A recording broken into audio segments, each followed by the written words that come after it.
episode is not just close to my heart, it is a true privilege.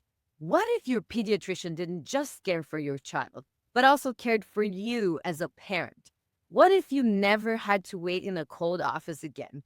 No rush visits, no stressful ER, just presence, compassion, and actual time. Well, my guest today built exactly that. Dr. Aviel Lemus is a Harvard educated trilingual deeply human pediatrician. He's cared for over 45 patients a day in busy urgent care clinics and saw firsthand how the system was failing families. So he stepped outside the system and created a new one. He's the founder of Miami Concierge Pediatrics, a home based, patient first membership model that puts your child's well being, your peace of mind, and real relationships at the center. No more waiting rooms, no more 10 minutes appointments, just medicine as it should be.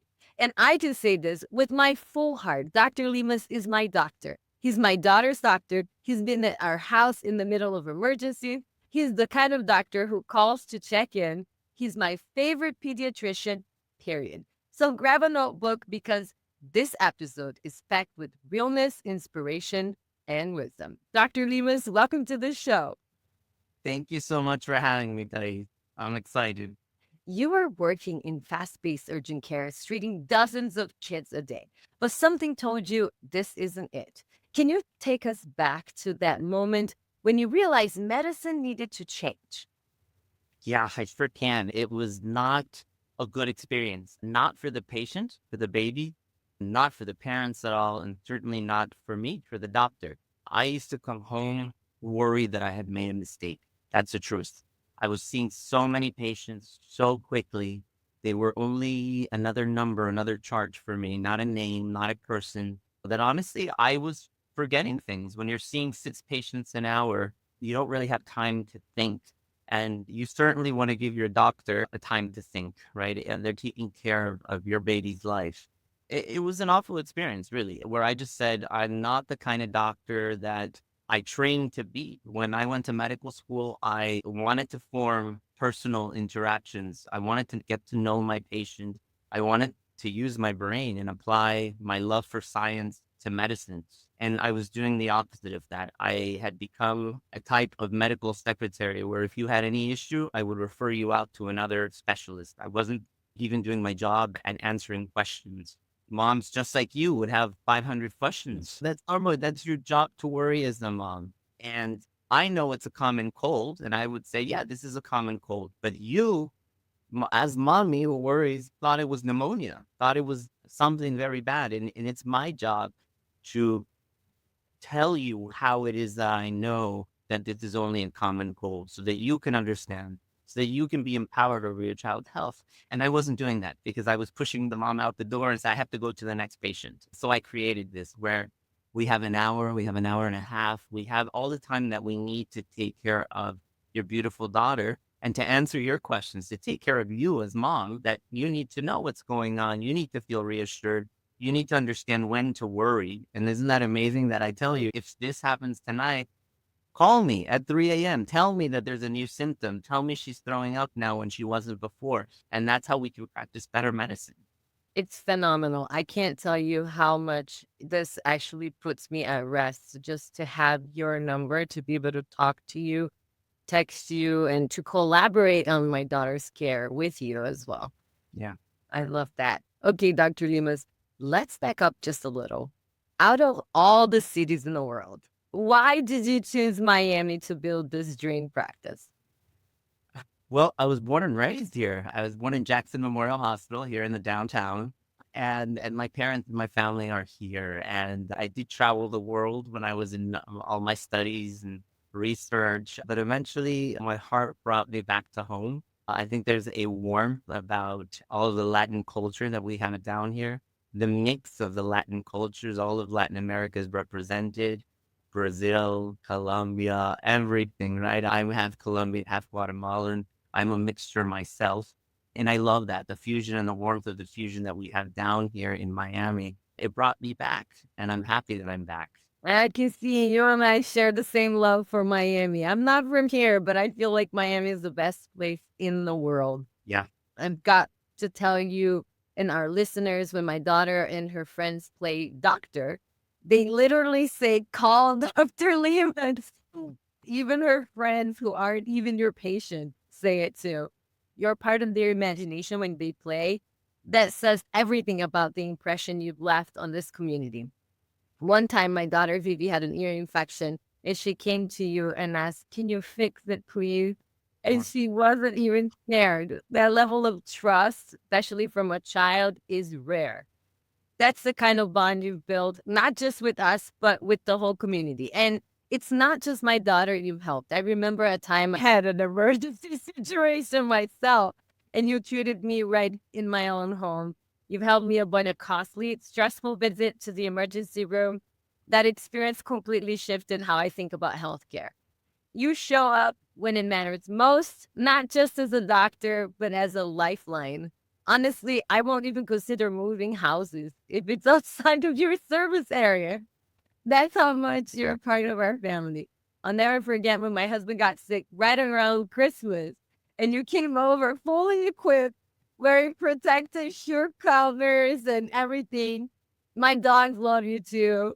You remember you needed to run tests for Garrett at that time. It was like, I think we were like preparing for the food and we're like, stay, Dr. Divas, remember?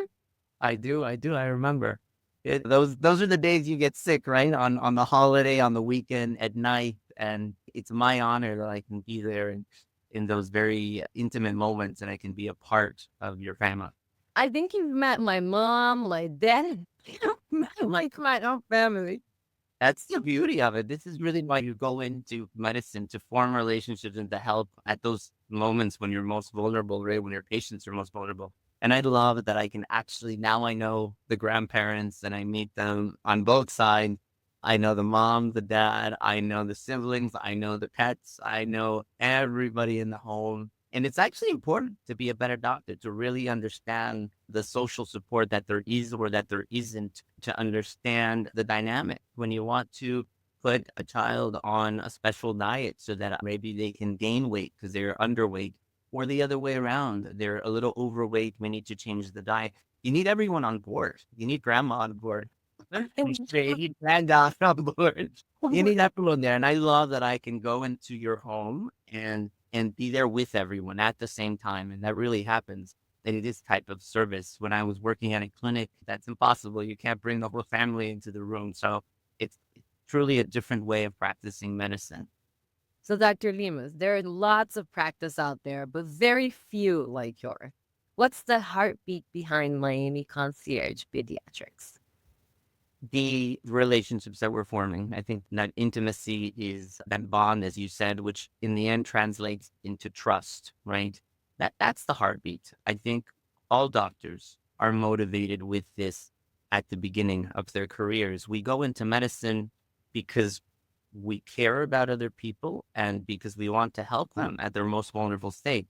Unfortunately, I think most doctors are stifled by a system that values high volume but low quality interactions, and end up not being that doctor that they dreamed to be when they were in medical school. This system that I created, which I didn't invent, this was the old school system. If you ask grandma how it was 100 years ago, the doctor would come to your home, right? And in some countries in the world, that still happens. Certainly not here in the U.S. Not anymore. So we're going back to, I think, our roots, where we came from, where the doctor would arrive with a black bag, right, and see you in your home and take the time to really understand you and form a relationship and a true bond, so that you can feel trust, right?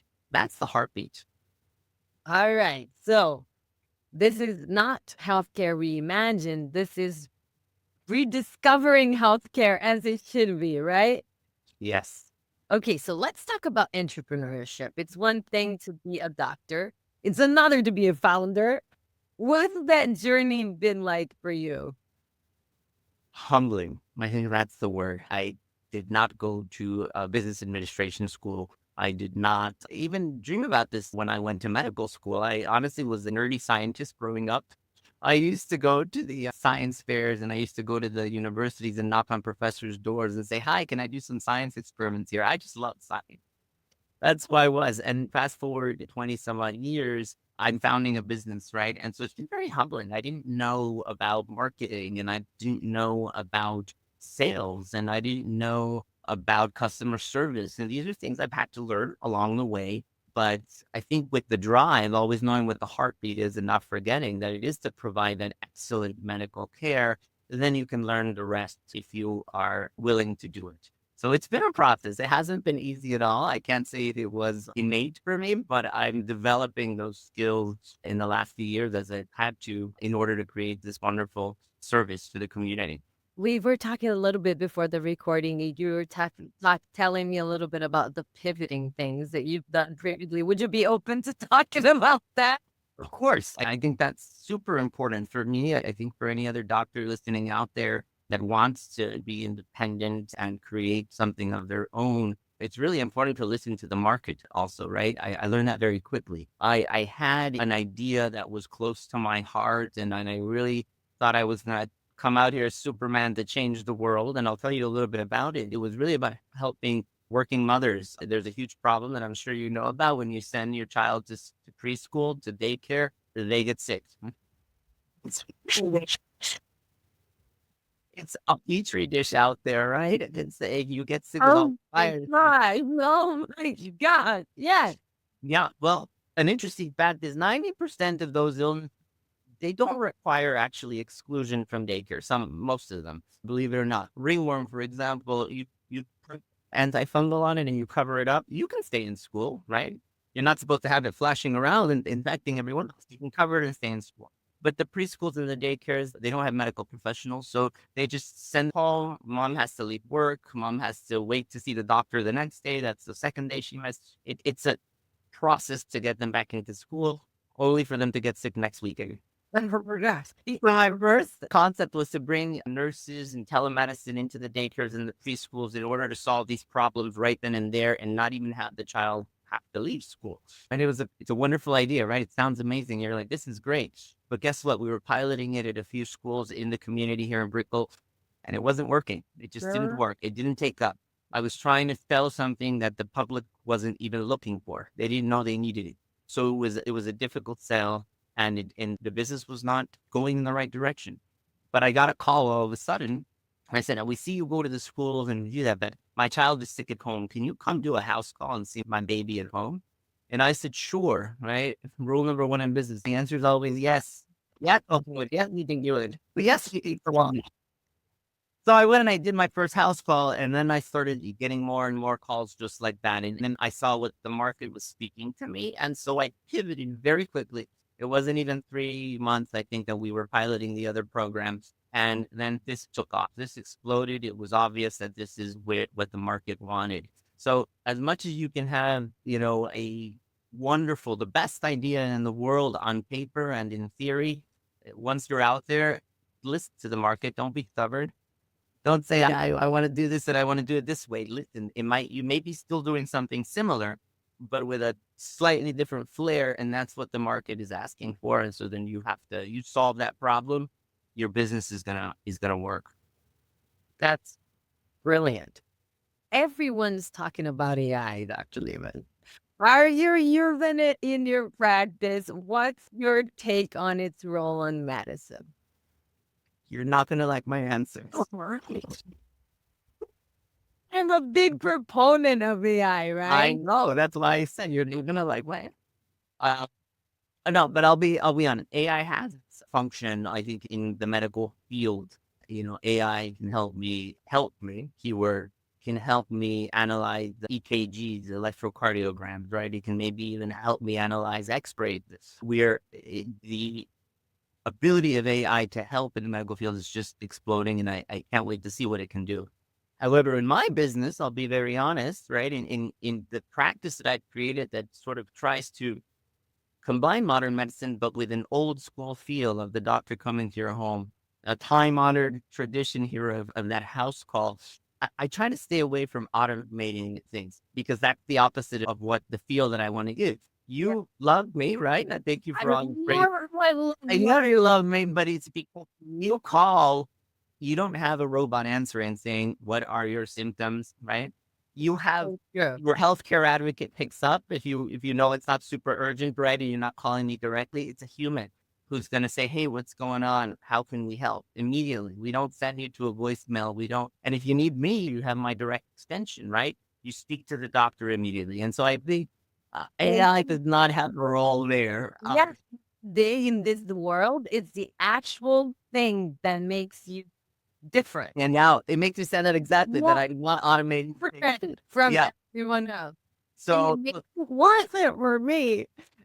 Right? Because it's direct access to so many years of it. to the human component, right? It's direct access to the human component. And I think that we have to preserve also. AI has its functions. And again, if I was in a hospital system, it could help me even more. But I think in this system where we're taking back to the basics, it's better to not automate things and not to have a robot there helping you out. And also, I'll give you another real world example.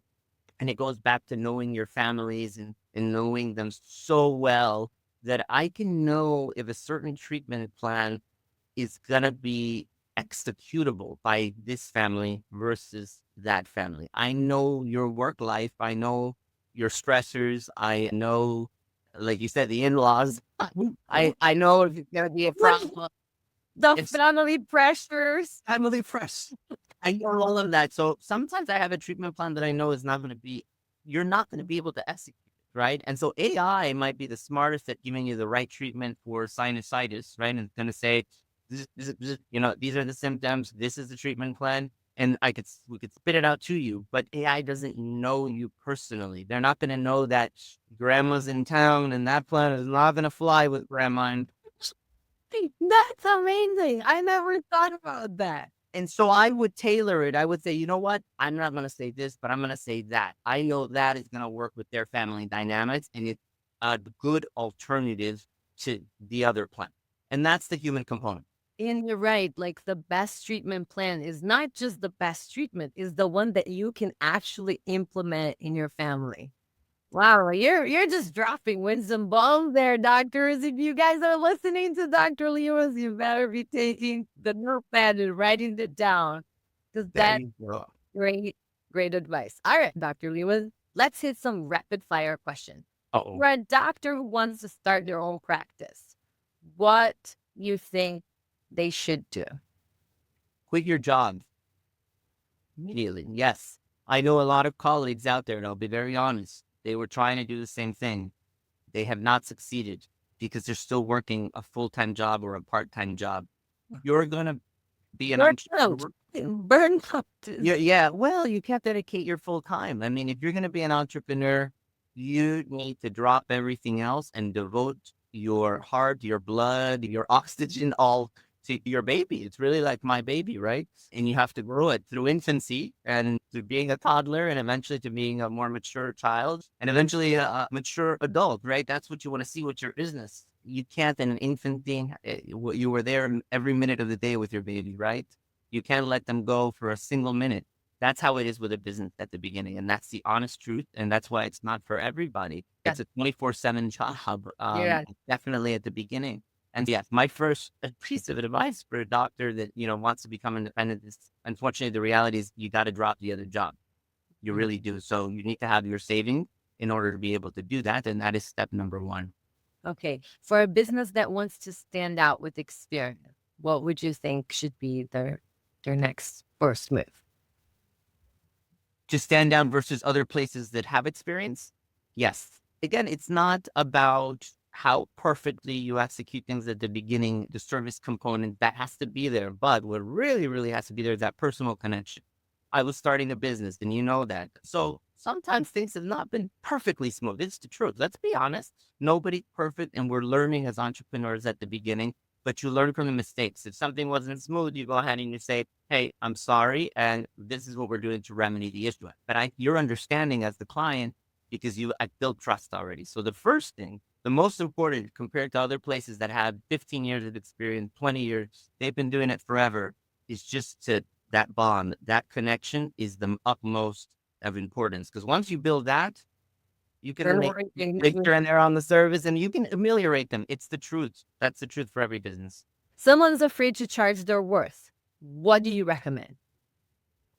know your worth. I think we're no different as doctors than any other professional, right? And a lawyer, an accountant, these are professionals, right? And they're going to bill for their time, and their time is worth a lot of money. So you have to know that. If anything, I think as doctors, we're dealing with your lives, and it's probably even more than a lawyer is what it should be. And so that's how we bill. We bill for our time, and you just have to know that. You have to know what you're worth. Okay. One tool that changed your business.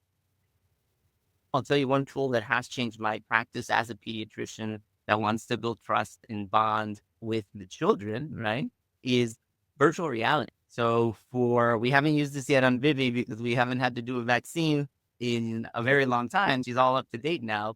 But the next one, we have some virtual reality goggles, all right, that we can put on her.